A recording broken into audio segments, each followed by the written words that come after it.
topic, I want to ask you about one of the things that has been quite stunning this morning, which is a feud between Elon Musk and the president's top advisor on trade, Peter Navarro.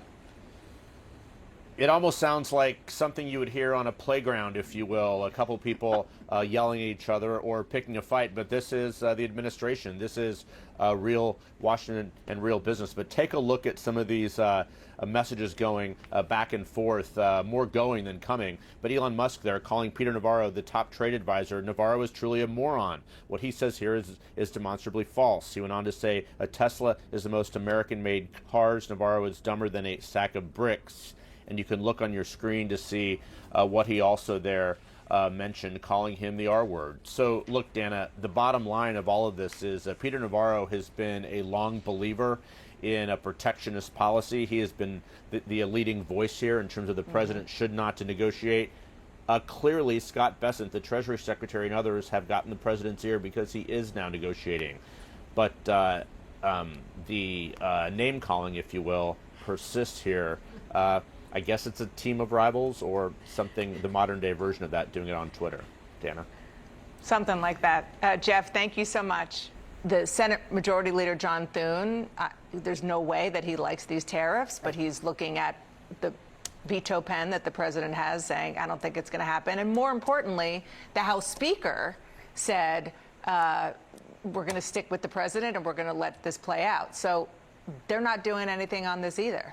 Right. No one likes these tariffs the way they've been done. They're just, too big, too extreme across the board. I don't know when we're going to see Congress finally stand up and show some spine, but I do hear the same thing, again, from Republicans and Democrats, and that is they don't know what Donald Trump is going to wake up and decide tomorrow or a couple of days from now or a few weeks from now. And that also makes it hard because they thought he would react to the market, that would be a guardrail. He hasn't. The reporting we have is that, just as we're hearing, China is standing firm, that Donald Trump is standing firm. Again, the uncertainty. Even though a lot of the people who helped to bring him to the dance financially, the tech billionaires, Elon Musk, who is still, working in the executive office building trying to make cuts. Jeff Zeleny was reporting on what he said. We'll put it back up about the president's longtime supporter and advisor in the first term and this term, Peter Navarro, who's so focused on these tariffs. Musk tweeted that he is a moron and that he's dumber than a sack of bricks. And this is specifically in response to Navarro saying that Musk doesn't like these tariffs because he's primarily a manufacturer, an assembler of Tesla and of cars. And I should also say that the White House press secretary responded, whatever, we are the most transparent administration in history expressing our disagreements in public. I think that's kind of clever, actually. Like, what else is she going to say?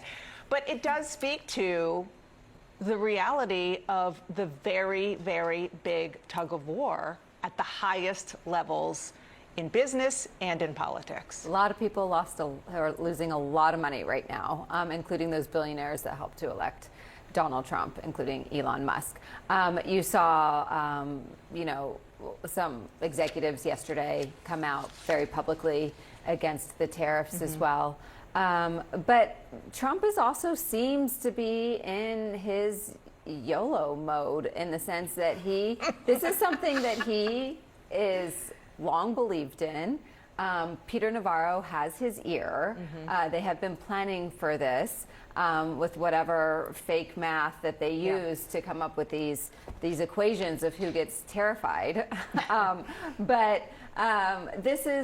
Donald Trump doesn't seem to be backing down, regardless of the people that are saying that he should. Justin, I want to play some sound from Peter Navarro, the White House trade advisor, what he said on Fox News on Monday. Let's roll it, and then I'll ask you a question on the back of it. Dow 50,000, I guarantee that, and I guarantee no recession, okay? Why? Because when we pass the biggest, broadest tax cut in history within a matter of months, that's going to be a great stimulus. There's not going to be any inflation. Really? So no recession, no major price hikes, no inflation. Give us your take on what Peter Navarro said earlier this week. Let me be clear, it's nonsense. But I want to be clearer than that. This isn't a talking head saying it's nonsense. Right now, I'm going to offer Peter Navarro a bet. I bet you $100,000 that the Dow won't be above 50,000 by the end of the Trump administration. If you like that bet, Peter, give me a call. And if you like it a lot, I'm willing to mortgage my house and double it. Of course, he's not going to call. Of course he's not going to call. It's blather. It's nonsense. He's making it up. And by the way, I should tell you, I just made that call without even talking to my wife about it. And the good thing is I'm not going to be in trouble because it's the single best bet you've ever seen.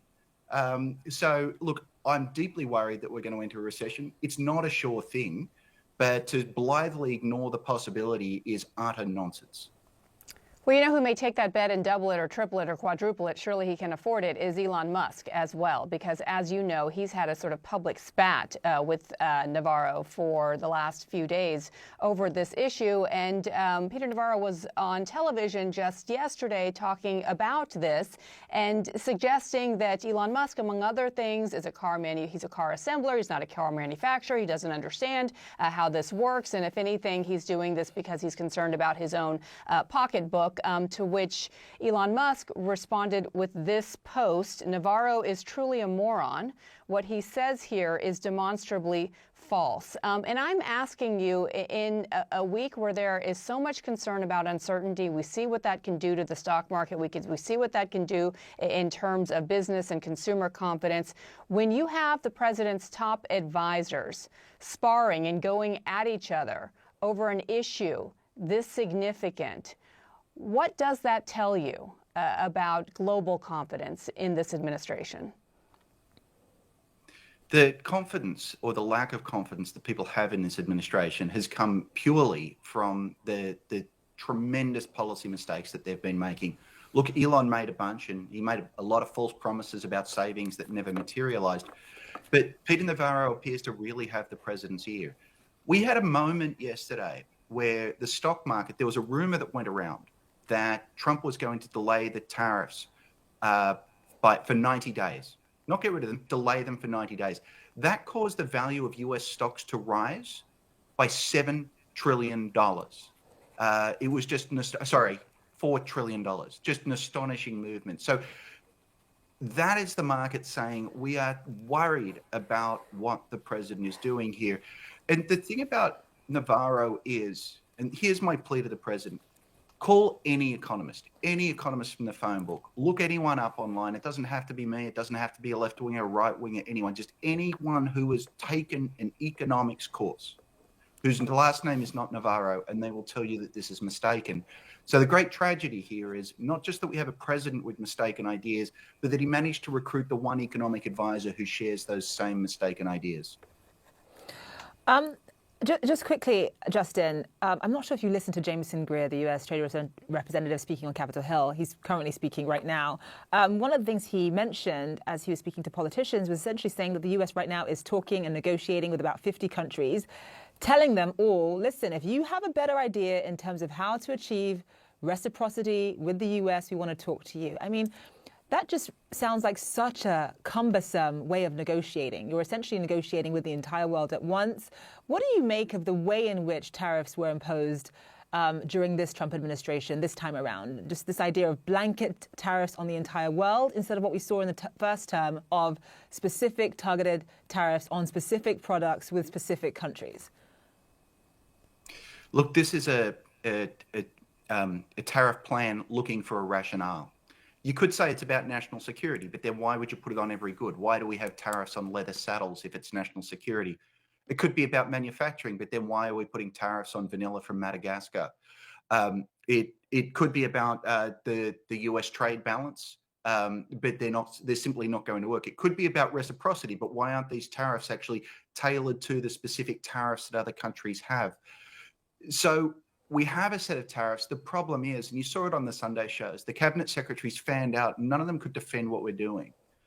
It could be that what we're trying to do is bring business back to America. But if that's the case, People would come back to America because they expect tariffs to be high in the future. But if that's the case, then we couldn't possibly be wanting to negotiate a better deal. I find it kind of funny that the number one talking point out of the US trade representative is every country has been calling us this week. That's proof the policy is working. That's like calling my plumber during a winter storm. All of their customers call them during a winter storm because the pipes are freezing.